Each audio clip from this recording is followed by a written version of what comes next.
teachers here and 4 of our organizers, and they're all going to introduce themselves, starting with... Hi, my name is Bala Jara, and I'm one of the survivors right organizers. My name is Karen Argos, and I'm also an organizer. Three of my teachers are actually here this morning to speak on the panel. Dr. Levon from USC, I took 2 courses with him. Miss Schindler, who's our wonderful BI teacher.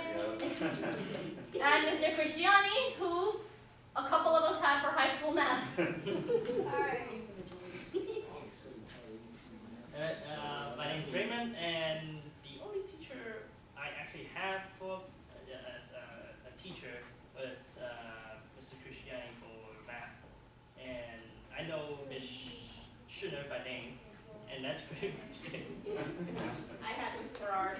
Sorry, Miss Berard. That's okay. You're awesome. I got called fifth in line. That's okay. Hello, everyone. Again, sorry that you have to hear my voice again. My name is Anne, and I've had 2 teachers who are on the panel. Since I go to UC Berkeley, they're all like too far to come here. So I had Miss Schindler in elementary school, and then later she became the technology visually impaired support teacher. So I still saw her at Irving and Marshall. And I had Mr. Cristiani for all 4 years in high school for geometry, trigonometry, calculus A, B, and BC. So yeah.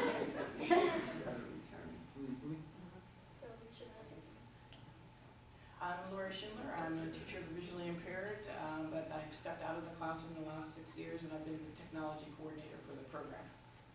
Hi, my name is Julie Berard, and I was the health and life skills teacher at Marshall High School, which is where I know most of these students from.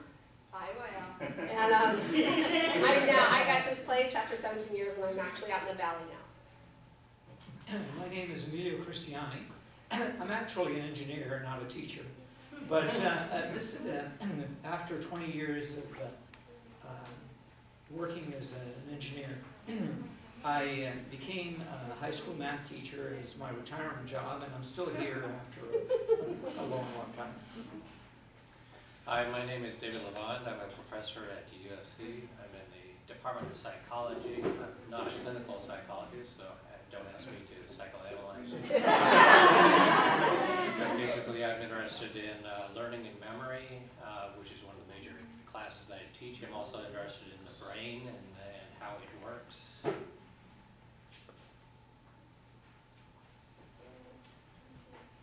So, one of the questions I would like to ask to those who pertain to whoever wants to chime in. As a teacher of the visually impaired, how did you become interested in working with the visually impaired? I'll start out. I think for us it was not a choice. Here's your kids. And I thought about this question. I'm not exactly sure. I've thought about this question. I'm not exactly sure how it came to be. I don't know whether it was having my mother had a retinal detachment when I was younger and going through that surgery and seeing her, or I had a cousin who had a visual impairment, or when I was in high school reading The Miracle Worker, the play The Miracle Worker. I had sort of an interest, and in college I explored with the head of the program how I could find out whether or not, because I never wanted to be a teacher. As a high school student, I just remember seeing what teachers had to put up with. But it was actually the experience that she suggested was to work at camp, and I ended up working at Camp Bloomfield, and that's what got me hooked. Right, so for those who didn't start off working with the visually impaired, so how did you feel when you confronted having to work with a visually impaired student in your class? Well, I'll go, because I'm probably the most vocal. For me, it was a challenge. I'm kind of the type of teacher that likes to walk in the morning and go, what do I want to do today? And kind of pull things, you know, out of the thin air and have a fun assignment. But it forced me to look at things a lot differently. It was a challenge. I have a lot of videos that I show that I teach health. And so in that subject, as you can imagine, you know, videos play an important role as seeing people with other challenges and stuff and understanding other people's points of view. So it was very challenging. It forced me to become a little bit more organized. But I loved my students that were visually handicapped. They were all so sweet and just had so much fun with them. And so it wasn't ever a bad thing for me. I didn't look at it like it was going to be so hard. For me, it was personal just because I had to be more organized. That was my only challenge.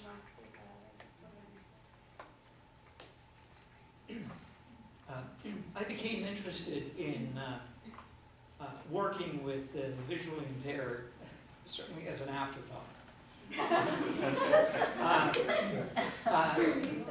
I at first found one or two, Raymond was my first visually impaired student that I ever ran across. And I believe, Raymond, you just joined my class the second semester, correct? I can't remember. I believe I did. Okay. In any case, so he was just finishing his math in high school.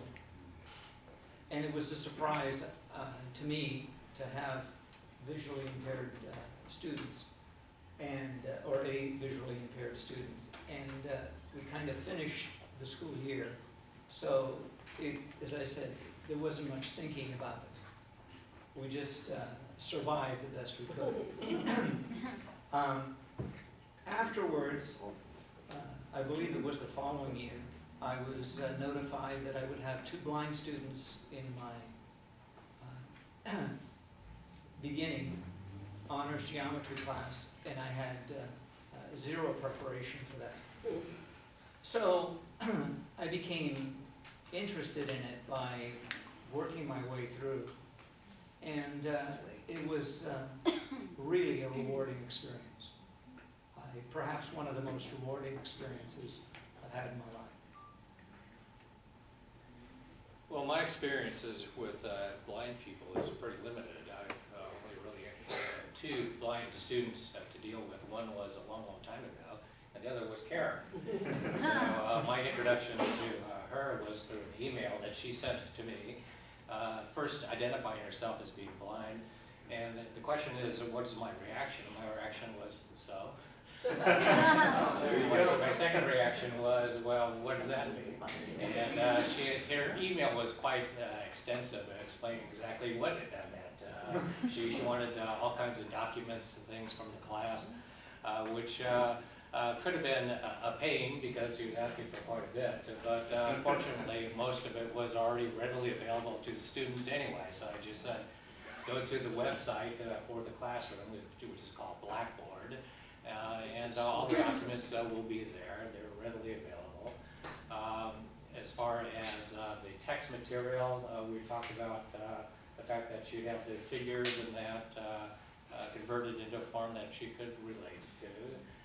We have at the university a disability services, so she would be interacting with that and with me, and that mainly because of issue for testing.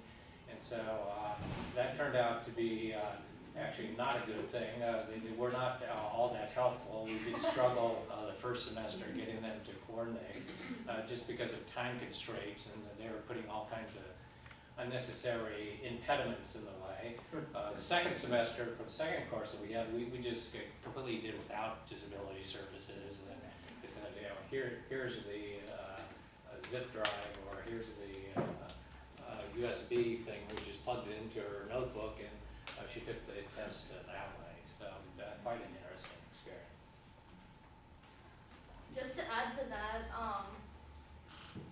during the second semester, the disability services was not involved in testing as much, but they were involved in terms of, I took a neuroscience class with Dr. Levand, which is basically studying the brain, studying behavior, and a lot of that involved looking at images.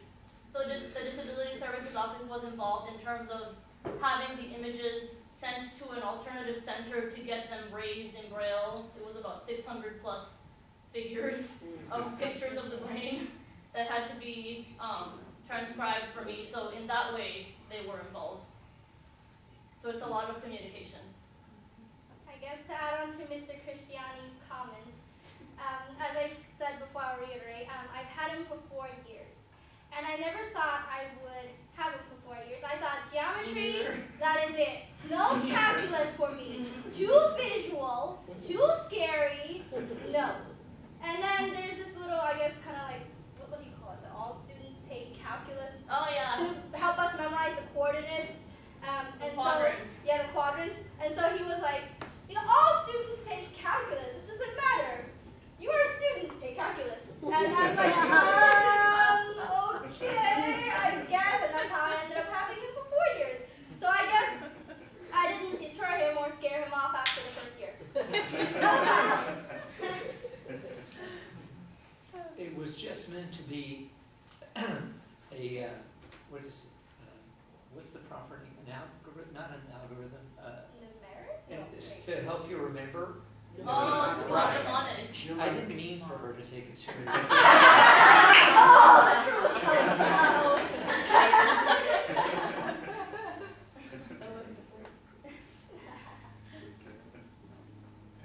If there's nothing else to add, then we'll move on to the next one. Well, to go along with what was already mentioned, like what other kinds of accommodations have you used for visually impaired students? What other like technologies?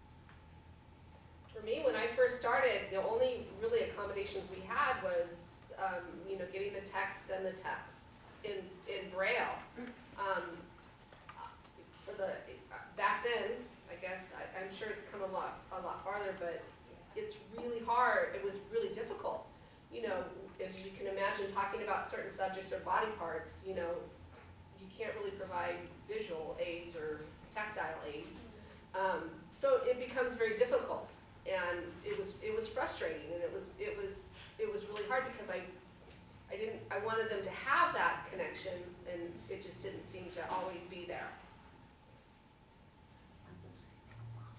The textbook for my class, Karen got that converted into Braille, and as she said, she was able to get the figures converted as well. So both of those things were very, very useful. I think with computer technology, the notebook that she has, and the fact that there's stuff on the internet, I think things are much, much easier than it used to be. Yeah. Well, I had a really serious problem. It started off with, especially Karen and Ann in my geometry class. The problem was they wouldn't shut up.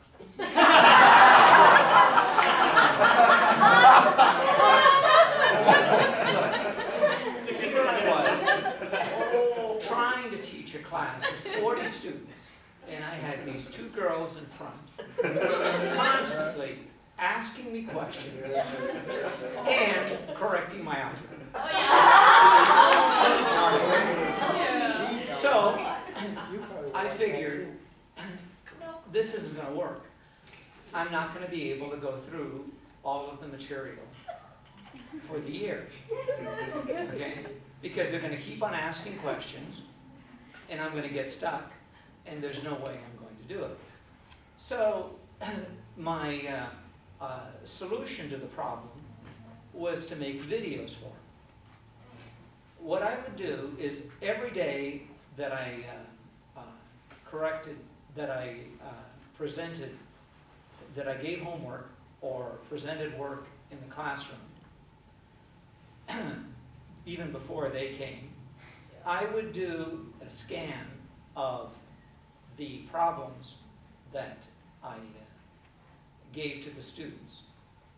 And I would do the solutions, and I would put the scanned solutions online so the students could review them for the test. And I've been doing that for a few years. Now, with And I used that as a start to solve my problem with Karen and Ann. That is, what I would do in the mornings is I would set up a little video camera and go over the solutions to the problems with the video camera running and explain the solution. Then I would copy those videos onto removable hard drives, and I had each of them provide me with a removable hard drive. So I would put the solutions. Then they would ask a question and interrupt me, and I would say,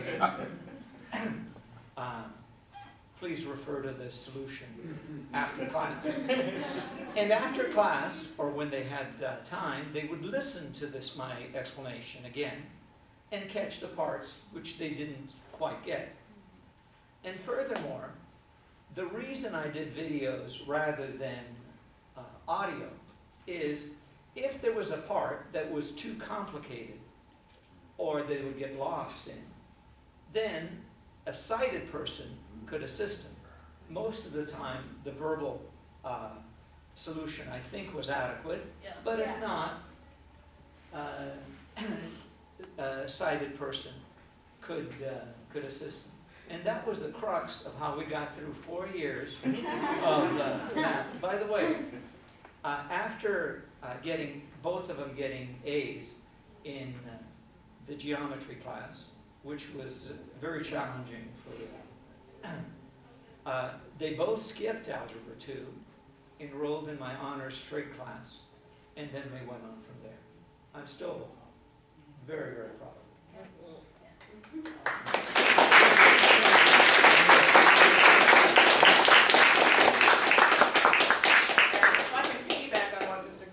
Said that was one of the first years that I was doing as the tech coordinator, and I remember, I'll try and speak up as much as I can. I remember that Ann and Karen came to me saying that they needed an external drive, and I was trying to say, well, a flash drive would be fine enough, just a small USB drive, and they said, you know, no, you need to talk to Mr. Cristiani. And then when I went to his classroom and I saw exactly what he was doing, we got external hard drives for each of the girls, and they seem to work pretty well. And that's one of the things I like about my job, is that I get to sort of troubleshoot all kinds of problems and figure out with the students and hopefully with the teachers what would be the best solution to make sure that they can access the curriculum.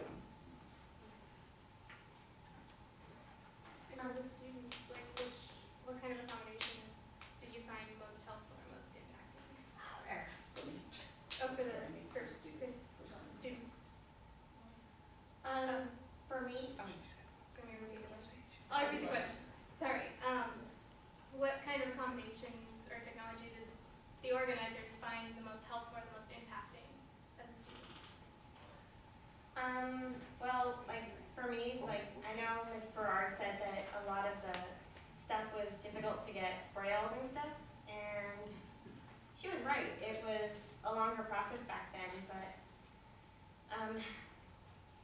I actually never knew she was frustrated with it because she made it a lot easier for me.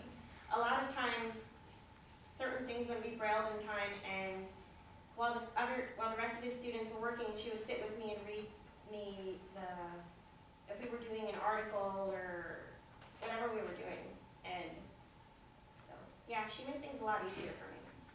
So that's what impacted me the most in her class. For me, it's so many things. It's a lot. Like the biggest accommodation I think for me would probably in high school, definitely Mr. Cristiani's videos.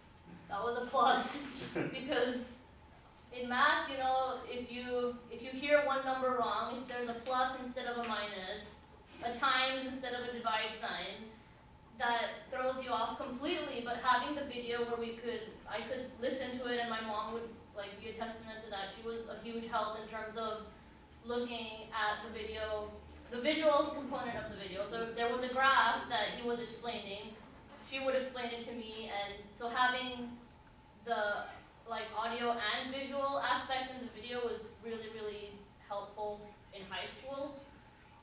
Once I got to college with Dr. Levon, I took 2 courses with him.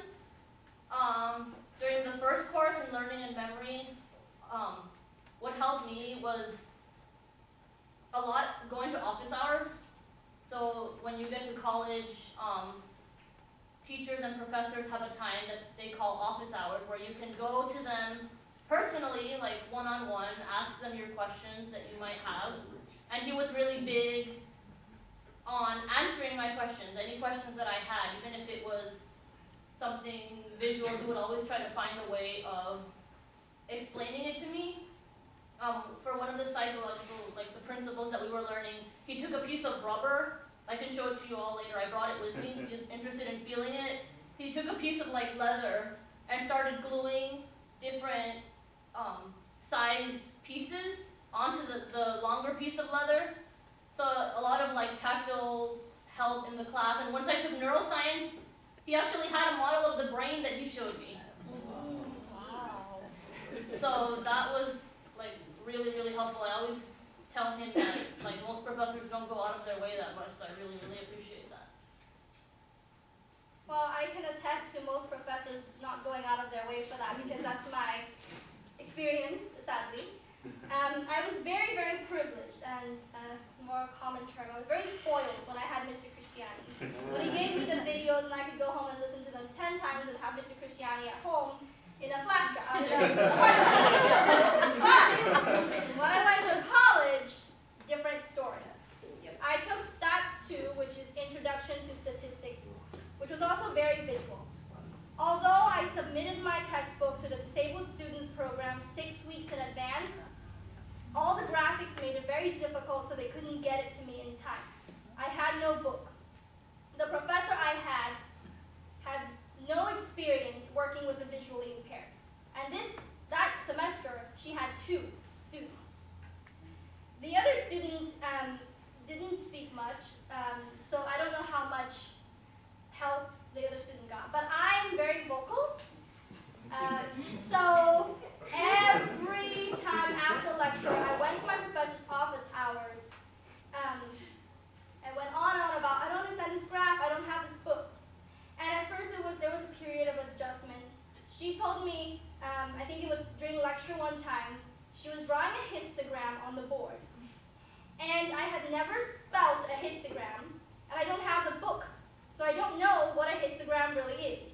She came up to me and, she was trying, but she didn't really know how at the time, and it was a lecture of 300-400 people, so she couldn't spend very much time with me.